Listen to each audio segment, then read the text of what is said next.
Now let's go to the next row. So this, I start here. A lot of you are marketers that are using this and you're reporting back to someone who's a non-marketer. So be it a client or a boss. And so I redesigned this entire area to make it so that when you explain to your boss that you're working on something, they clearly see the numbers behind that reason. So for example, if your boss says, oh, I want you to work on growing the monthly gross revenue. If you click increase this, it brings you to retain more customers, but it doesn't just bring you there. It also explains to you or your boss or your client why retaining more customers and focusing on retention is the easiest way and quickest way to grow gross revenue for your company. That's my alarm to go pick up my kids from school. All right, so next I have revenue source snapshot. So you have, if you highlight, if you hover, it automatically shows you what you have here.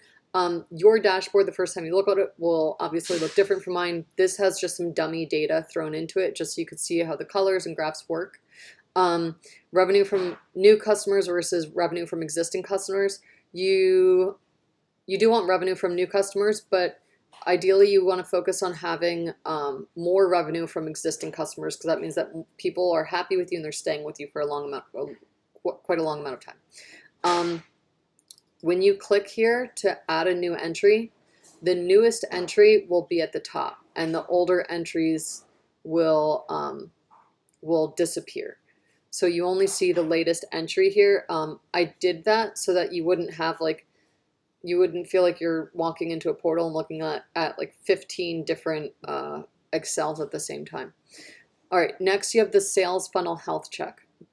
This is the third one that I put in the top, and the reason is that this gives you a very nice overview of your deal flow, so your customer pipeline. So it shows you a very easy snapshot of this is how many leads we have right now in the pipeline. This is how many customers we acquired this month, and this is how many customers we retained this month. You want to have high retention rates. You want to see, ideally, that all three are consistently growing. If you see that one of these is shrinking month over month, then you click zoom in.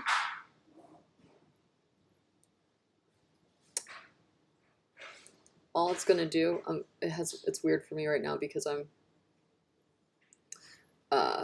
recording, but what it's going to do is just scroll down for you. Doesn't necessarily need to open a new tab. And so then you can zoom in and you can see, okay, customers retained this month. This is what we have. This is customers acquired, and here we have leads captured. When you zoom in, then you'll see the call to action for click this button to see strategies to retain more customers. Click this button to see strategies to acquire more customers, and click this button to see strategies to get more leads. I put them in this order because this is the order that I believe you should focus on. You should focus on retention first, and then customer acquisition, and then leads captured. The reason for this is if you're not retaining customers, you need to know why. There's something wrong with your product. And if you're just acquiring customers, selling something once, and then they never come back, there's something wrong with your product. And acquiring customers is expensive. Keeping happy customers, having them come back to buy from you constantly, that's cheap. Because once they've been acquired, you want them to buy as frequently from you as possible. So you really want to look at retention first, then look at acquisition and capturing leads. All right, next, after you have retention, acquisition sorted out, you have leads coming in. Let's look at how leads come in and where they're coming in and where it's working best. So that's why next in your dashboard, I have monthly traffic to lead pages. So you put together some lead pages to get people to come to your website, download something, grab something, get a freebie, however you have them enter your sales funnel. We want to look at how much traffic you have going to those lead pages, because you might look at leads captured this month and say, wait, it's really far down. But then you look down here and you're like, oh, that's because I didn't drive any traffic to the lead pages this month. So If there's no water going into the funnel, there's no water in the funnel. It's usually obvious to people when you explain that metaphor, but not so obvious to them when you talk about leads. I don't know why. Anyways, web traffic to lead pages. So you have traffic coming in. Well, what if your leads are still low? Then you want to look at the landing pages that are in need of revision and the landing pages with the most leads captured. So let's say you had a dip in leads this month, and you look and you see, okay, well, these pages captured a ton of leads for me last month. Why aren't they capturing leads for me this month? Oh, because these lead pages, these are supposed to be lower numbers. Hold on, let's do this.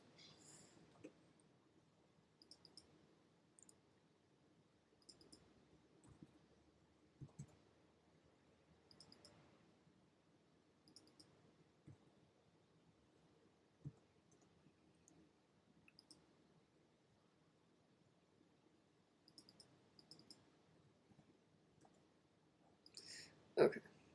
So then you see that you accidentally were using your paid ads to drive people to these lead pages, which captured a horribly low number of leads. And you were not using ads to send people to these lead pages, which had been performing really well for you. So, but if your boss, for whatever reason, is really committed to pushing some new deal and they want you driving traffic to these tragic lead pages, then what you would do is click here to see all the recommendations on how to improve these lead pages.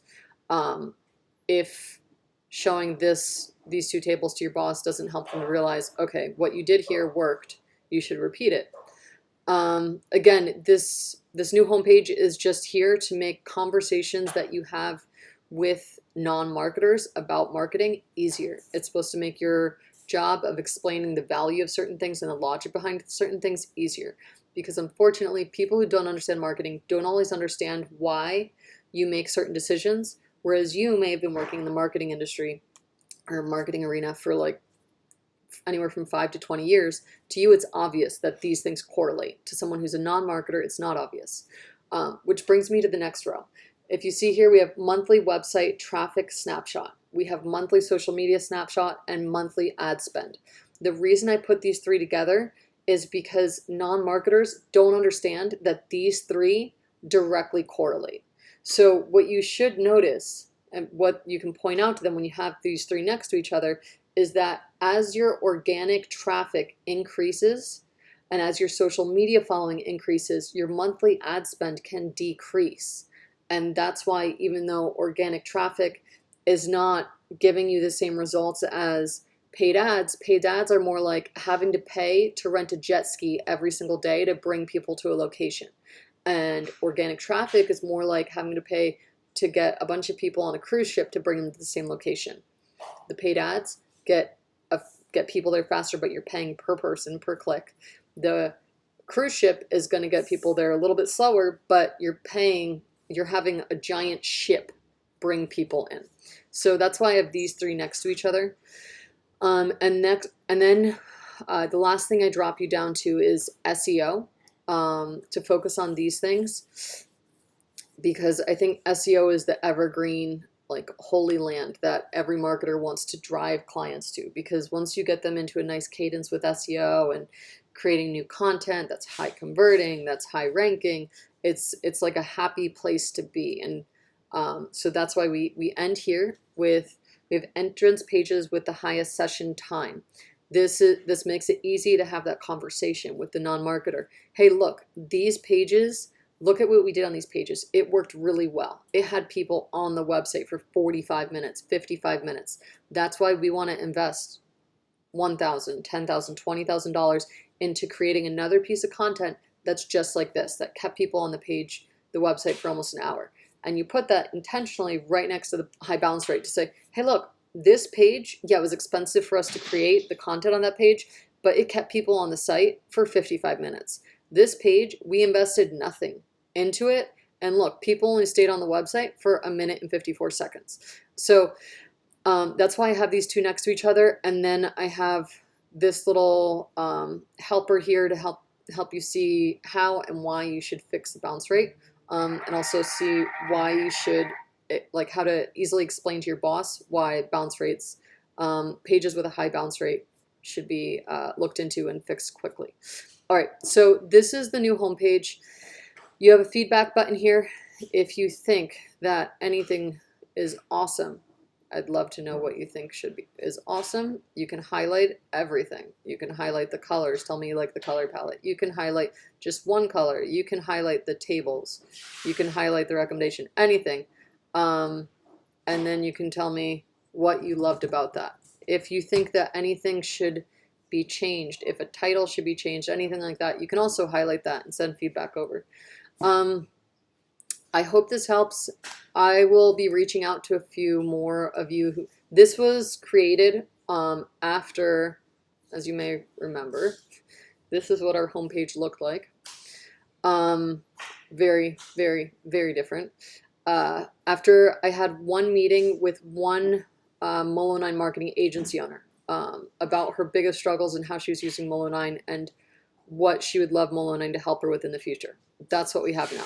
So if you're a marketing agency owner and you have specific problems that you're facing that you would love for Molo9 to help you with, but it's not helping you with those yet, let me know via the feedback form. Or you can also, where is it? I believe it's over here. Send feedback. You could also fill this out. And I have to fix that page. All right.